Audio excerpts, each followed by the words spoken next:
বন্ধুরা, আমি ম্যাগিটাকে একটু গরম জলে একটু সেদ্ধ করে নিলাম হালকা।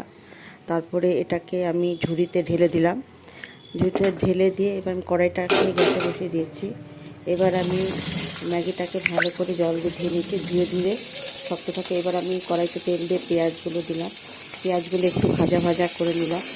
করে নেওয়ার পরে অল্প সামান্য একটু লবণ দিলাম, আর সামান্য একটু হলুদ হলুদ গুঁড়ো দিলাম।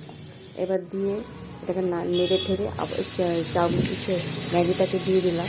ম্যাগিটাকে দিয়ে নাড়াচাড়া করতে কিছুক্ষণ ধরে। আর পেঁয়াজটা একটু পুড়ে গেছে বন্ধুরা। আর এর মধ্যে একটু ম্যাগি মশলাটা দিয়ে দিলাম, দিয়ে এটাকে নেড়ে দিলাম। তারপরে একটু টমেটো সস দিলাম।